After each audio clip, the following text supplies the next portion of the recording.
Uh, One of the main reasons why I joined Wits Law was the way it thinks about its legal education. It's a deeply interdisciplinary framework. So even as we give our students a very robust legal education, we also allow them different tools and ways to look at the domain of law. And that's where several subject matter, there could be political science, it could be anthropology, and it could be literature, which I teach. These are all different lenses that allows you to look at that same domain of law from a variety of viewpoints. And these variety of viewpoints are going to be very useful no matter whichever stream within a legal area that you will pursue.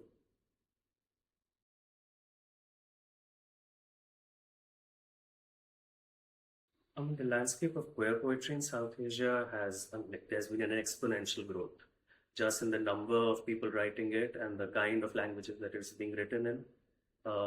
And they don't simply romanticize any longer, they scrutinize what queer life can be in this country. And I think one thing that law schools can do to advance LGBTQ rights is just create a classroom culture which is open minded, where people are ready to hear experiences and opinions which are not exactly like their own. And as long as we can do that in both our classrooms and in the culture we create in the university, I think the larger fight of rights will automatically advance.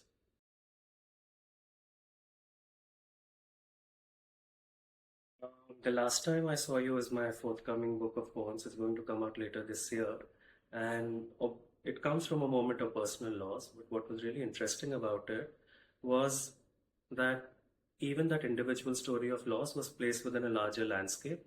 So for me, it was around 2020. It was set in a year where my city, Delhi, was both battling a pandemic and polarization on several counts. So I could place my own story within a larger kind of social cultural landscape. And I think if our students are able to do that, think of their own stories as always having connections with and in association with the larger region, city, or national outlook, then that would be helpful.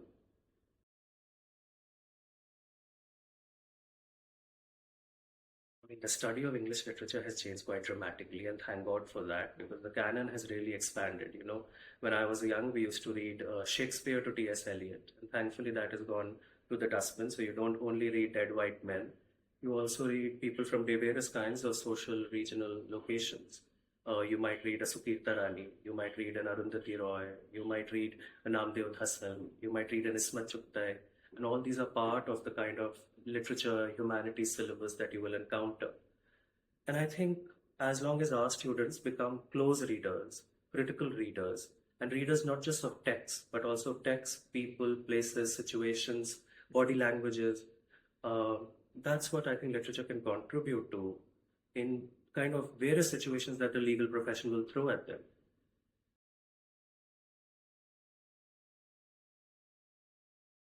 The first and the most important advice I can give you as your literature teacher is to be open minded, is to have a wider horizon than you're used to, is to be ready to hear beliefs, opinions, experiences that might be dramatically different than your own.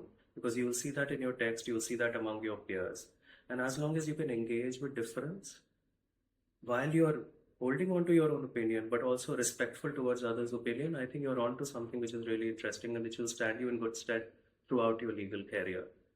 And the last thing I can say to them, that be ready to learn, but also be ready to unlearn things, right? And as long as you're able to do that and not hold on to your previously held belief like a god, then you're on to an interesting and a productive life.